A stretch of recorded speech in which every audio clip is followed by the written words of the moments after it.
Untuk informasi lebih lengkap dan berita terkait, klik link yang ada dalam deskripsi. Dan jangan lupa untuk install aplikasi CNBC Indonesia di App Store dan juga Play Store. Jangan lupa subscribe ya. Ya, konflik Israel dan juga Palestina telah menewaskan lebih dari 220 orang, mayoritas adalah warga Palestina dan masuk ke dalamnya adalah anak-anak dan juga wanita. Sementara itu, Israel terus melakukan bombardir harian terberatnya di Gaza tadi malam 18 Mei 2021. Dan negara kita, Indonesia pun tidak tinggal diam, di mana Presiden turut mengecam tindakan Israel itu. Dan tak hanya kali ini saja, diketahui bahwa negara kita telah mengecam tindakan Israel ini selama berpuluh tahun lamanya. Namun tahukah Anda, walaupun tidak mempunyai hubungan kenegaraan, ternyata negara kita mempunyai hubungan dagang dengan Israel. Seperti apa kita bahas di pagi hari ini di Ramai-Ramai Boykot Israel? Yakin. Ya, negara kita Indonesia memang tidak pernah mengakui adanya negara yang bernama Israel. Alhasil, negara kita tidak mempunyai yang namanya hubungan diplomatik dengan Israel, bahkan kedutaan atau perwakilan Israel saja tidak ada di Indonesia. Jadi bagi Anda yang ingin mengurus visa untuk ke Israel untuk beribadah atau mungkin melihat tempat-tempat bersejarah keagamaan lainnya, Anda harus ke Singapura, di mana di sana ada kedutaan dari Israel. Karena di Indonesia dan juga negara jiran kita Malaysia hingga Brunei Darussalam tidak mempunyai hubungan diplomatik dengan Israel. Dan selain negara kita dan juga negara-negara lain yang ada di Asia, begitu ya, ada sebanyak lebih kurang 30 negara yang hingga saat ini tidak mengakui kedaulatan atau keberadaan dari negara yang namanya Israel. Dimana kalau kita lihat tadi sudah kita bahas begitu ya, ada Brunei dan juga Malaysia yang merupakan negara jiran kita.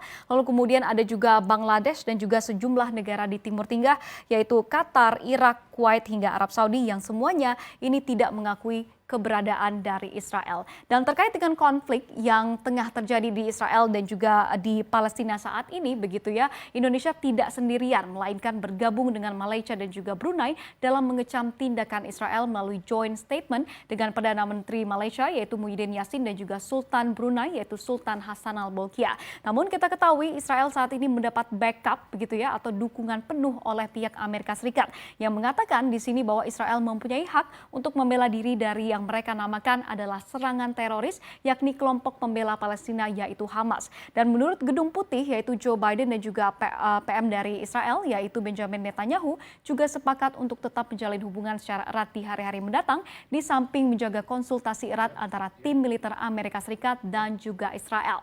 Namun ada satu fakta menarik yang saya sebutkan di awal, walaupun negara kita tidak memiliki hubungan diplomatik dengan Israel, business is still business, di mana Indonesia masih mengekspor dan juga mengimpor barang-barang dari Israel. Seperti apa hubungan dagang antara negara kita dan juga Israel? Kita lihat di slide berikutnya. Ya, memang namanya dagang, jualan kalau ada yang mau beli pasti dijual. Mengutip data dari Badan Pusat Statistik, nilai impor Indonesia terhadap produk Israel selama tahun 2020 lalu ini mencapai 56,54 juta dolar Amerika Serikat atau kalau kita rupiahkan ini mencapai 812 miliar rupiah. Memang sangat kecil kalau kita bandingkan dengan total impor Indonesia yang mencapai 141,57 miliar, tapi masih ada impornya. Nah, selain mengimpor, Indonesia juga ternyata mengekspor barang-barang ke Israel, di mana tahun lalu kalau kita lihat total nilai ekspor Indonesia ke Israel ini mencapai 153,53 juta dolar Amerika Serikat atau setara angka ini dengan 2,2 triliun rupiah. Nah, jadi saat berdagang dengan Israel kalau kita lihat begitu ya, ada surplus di sini atau Indonesia untung sekitar 100,99 juta dolar Amerika Serikat atau kalau kita rupiahkan ini mencapai 1,44 triliun. Nah, pertanyaan selanjutnya, produk apa yang banyak didatangkan dari Israel untuk tahun lalu? Kita lihat dari datanya begitu ya, produk yang paling banyak diimpor dari Israel ini adalah mesin pemrosesan data otomatis atau dengan kode HS752 begitu ya yang bernilai 39,58 juta dolar Amerika Serikat atau kalau kita rupiahkan begitu ya ini adalah impor RI dari Israel mencapai 567,2 miliar rupiah. Nah, di peringkat kedua ini ada alat telekomunikasi dan juga suku cadangnya atau HS764 dengan nilainya ini mencapai 3,93 juta dolar Amerika Serikat atau kalau kita rupiahkan mencapai 56,3 miliar rupiah.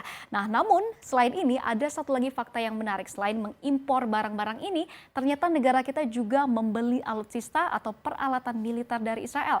Apa saja yang kita beli dari Israel terkait dengan alutsista ini? Kita lihat di slide berikutnya.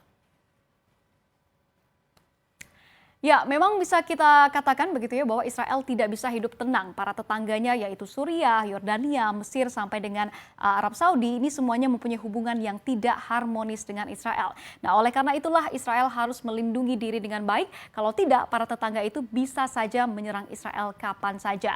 Dan perlindungan itu dilakukan dengan membangun industri pertahanan dan juga persenjataan yang kuat. Di mana kita ketahui begitu ya, senjata made in Israel ini sudah terkenal di dunia, bahkan menjadi salah satu yang terbaik yang ada di dunia.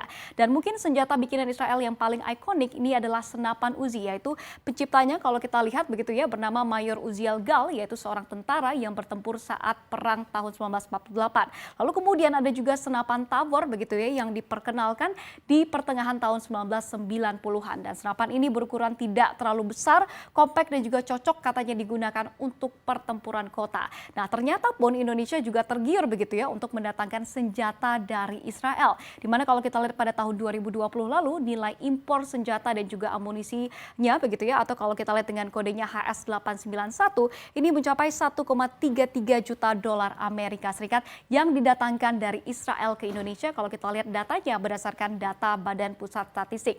Dan selain senjata, ternyata Indonesia ini juga pernah membeli pesawat tempur Israel, yakni jenis A4 yang kami tampilkan untuk Anda di sini begitu ya pada tahun 1978 lalu. Dan kalau kita lihat begitu ya tidak main-main, tidak tanggung-tanggung, Indonesia langsung memborong bahkan mencapai 16 unit dari pesawat tempur A4 dari Israel ini. Nah, jadi berikut ini adalah gambaran seperti apa hubungan dagang antara Indonesia dan juga Israel. Walaupun secara politik Indonesia terus mengecam tindakan-tindakan yang dilakukan oleh Israel, lantas sepertinya benar business is still business atau dagang tetaplah dagang.